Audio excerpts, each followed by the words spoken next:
Hey everyone, welcome to The Real Chef Curry. I'm your host, The Real Chef Curry. And this week we're going to be doing something a little bit different. This is going to be the first video in a new series of basic videos where we're going to be showing you some of the fundamentals of cooking that would involve maybe chopping up vegetables in a certain way, or making certain sauces, or using the right tools in the kitchen. So stay tuned. We have some exciting stuff planned for you. And before we get started, like always, make sure to punch that notification bell. And also like, share, and subscribe, and let's get to our video.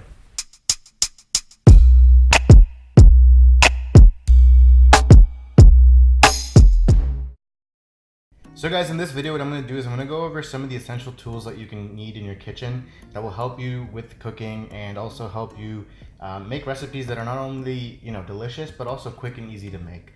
And I'm also gonna demonstrate the proper way to cut a few vegetables that will make your prep time a lot quicker as well. So for that, I'm going to demonstrate how to properly cut an onion, also properly cut a bell pepper. But before we get into that, I just want to go over some of the things that we have here. So the first thing I have here is a cutting board. Now, a cutting board will make your life a lot easier because of two reasons. One, you can use this as your main meal prep station, and it'll also keep your counters clean. What I say is when you're buying a cutting board, make sure you buy one that is big enough so that it's not, so tiny that you can't really use it. Also make sure that it's non-slip. You don't want it to like slide all over the place when you're cooking because it could be dangerous since you have a knife in your hand. The next thing I would say is going into our knives. So what we have here is a little paring knife. This knife will come in handy when you're trying to cut up some fruits like strawberries, if you're trying to cut a lemon, maybe mince some garlic, stuff like that. When you have very delicate things that you want to cut, this knife will be very useful for that. And then the other knife that I would recommend is a chef's knife. Now, on mine I have a cover just to prevent any possible injuries that you could have. You don't have to buy a super expensive knife. You can get a decent one for $30–40. It doesn't have to be super fancy. You just want to make sure that you have one that allows you to grip it properly, and also it is not going to get dull very soon. You want to make sure that it's a pretty good knife, it's sharp, and it has to have a good hand feel. If it feels too heavy in your hand, don't get it. Get something that's comfortable for you. Now, when you're using the knife, how do you really want to hold it? Now, I would say is initially when you first see a knife like this, you kind of just want to go for it and hold it right at the handle. I would say don't do that, because if you're just holding it at the handle, cutting it requires a lot of wrist movement, and that would really put a lot of strain on your wrist here. So the way you want to hold the knife is, if you look at the handle here, where the handle meets the blade, what you want to do is you want to take your index finger and you want to wrap it around that part. So that's why you want your index finger to be. You want your thumb on the other side holding the blade, and then you want the rest of your hand to wrap around it. So essentially what you have is you have your 3 remaining fingers on the handle, you have your thumb stabilizing the opposite side of your index finger, and now you have your index finger on that curve. Now what happens this way is now you have a proper cutting motion, you're not putting too much strain on your wrist, and it makes cutting and prepping a lot easier for you. Then what I would also recommend is, when you have a knife, you also want to make sure that you have a knife steel, basically something to sharpen your knife. The biggest problem that you can have in a kitchen with your knives is if they're dull. That can lead to bad cutting, and it can also lead to possible injuries. So you definitely want to make sure that you have something where you can sharpen your knife with it. Now, I would recommend that when you're sharpening a knife, you kind of want to just start off slow. So what I would recommend is start at the top and just go along until you go through the whole thing. So that sharpens the one side of the knife, and on the other side, same thing. Start at the bottom and come down. Start at the bottom, come down. Meanwhile, always make sure that your fingers are below this hand guard right here. This will prevent any possible injuries that can happen. So you want to just come down, go over. Come down, go over. And you can practice this slowly, and then you can speed it up to the point where you're ready to use it and just quickly sharpen all your knives. Again, always start slowly, practice a little bit until you get to the hang of it and until you can go a little bit faster. And always just do it with all your knives. Make sure they're always sharp and good to go. The biggest problem you can have is a dull knife. Now, going into some other tools that you would need in a kitchen. I would recommend getting a good set of measuring cups. If you don't want measuring cups, then the other thing I would recommend is maybe get a digital scale. These aren't that expensive. A digital scale like this can cost you maybe $10. It's not too bad. However, something like this can be very useful in the kitchen because it can not only measure cups. It can measure ounces. It can measure grams. You can also use it to measure milliliters, fluid ounces, and they also give you a little handy conversion rate right here. So for example, if you're trying to measure 1 tablespoon, it tells you how many ounces or how many milliliters it should be. This will be very handy when you're trying to make some precise recipes, like baking recipes or recipes that call for a precise amount of a certain ingredient. Measuring cups and a digital scale like this will come very much in handy. Again, these are not mandatory. You don't necessarily have to have these ingredients. However, they will make your life a lot easier. And then the final thing I would say is just have a handy dandy measuring spoons. The ones that measure teaspoons, tablespoons, 1/2 teaspoon, 1/4 teaspoon, stuff like that. It will come in very handy. However, instead of buying all these things separate, you could always just go with the scale and some measuring spoons, and that should be enough. Or you can always get the cups and some measuring spoons, and that should also be enough. That will also make your life a lot easier when it comes to making some precise recipes. Now the next thing I want to go into is to how to properly cut an onion or a bell pepper.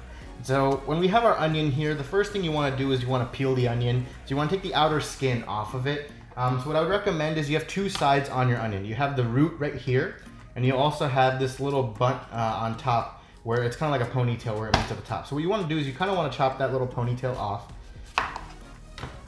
And then what you're going to do is once you've done it, you're going to see you'll be able to start peeling off the initial skin of the onion. So you want to peel that entire skin off. We're going to discard that. Get rid of the skin.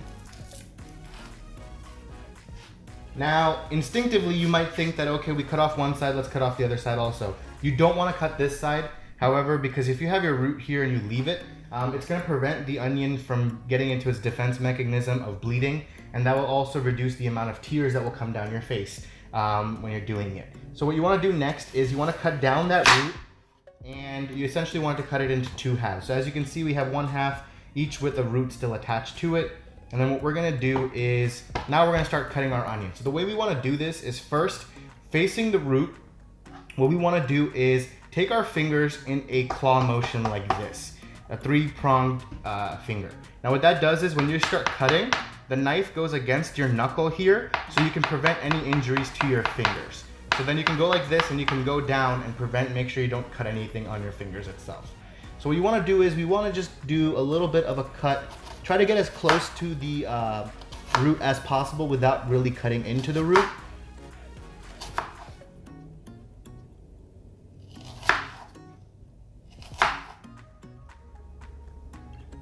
Now we're going to turn the onion sideways, and then what we're going to do is we're going to do 2 cuts. So you want to go one very low and just cut in about, I would say, almost all the way. Okay, again, bring your onion close together, and then do one a little bit towards the top. Again, almost all the way to the root.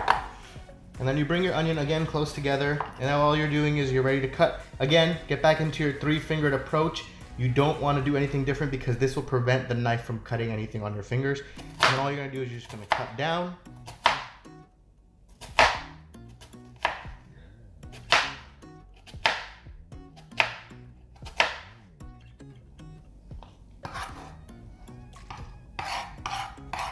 And then you can see all we're left with is the root right here. You can cut that up a little bit as well. And there we go. We have our perfectly diced onions. And also we have this, the only thing we have left is this tiny little root, which means we don't have any wastage. All we did was we got all of the onion that we could get off of it, and boom, we have some nicely diced onions right here. And now that we're done with our onions, what I'm gonna do is I'm just gonna move them aside, and we're gonna go on to our bell pepper. So when it comes to our bell pepper, what we're gonna do is, first things first, how do you pick the right bell pepper? The way to do that is you want a bell pepper that's smooth all around, right? You want to make sure there's no wrinkles or anything like that, because that's how you know it's going to be pretty ripe and crisp and crunchy and good for you to go. So what we're going to do first is we're going to take our knife and we're going to cut the stem off. And then we're going to turn it over. And then what we're going to do is, as you can see here, you have the curvature of the bell pepper already, right? So all we're going to do is we're going to take our knife, we're going to start at the top, and we're just going to go down that curvature until we reach the bottom. And as you can see, you can start seeing a little sneak peek into the pepper right here, and we can see the seeds and everything like that. So the same thing we want to do on all the sides. We just want to go around, curve around until we get to the bottom. Same thing here. Curve around until we get to the bottom. And then finally, same thing out to the bottom. Now there's two things that we get out of this. One, we kept all the seeds inside. We got this little nub right here. All our seeds are inside. There's no seeds on our cutting board, and basically used almost all parts of the pepper itself. And then all you gotta do with these is you can cut them up into different ways, the way you need it for your particular dish. You can cut it up into strips, you can cut it up into small pieces, whatever you need for that particular dish. So there you have it. It's a very quick and easy video on some very basic fundamentals of cooking. So guys, hope you enjoyed the video. This video is the first in a new series of the basics of cooking that we're going to be doing on our channel here. So make sure that you subscribe to the channel, like, share, and comment. And also stay tuned for more videos that fall under this category of basics, where we can not only teach you some of the fundamentals of cooking, but also make your lives a lot easier in the kitchen. So stay tuned. Together we're going to make some delicious food.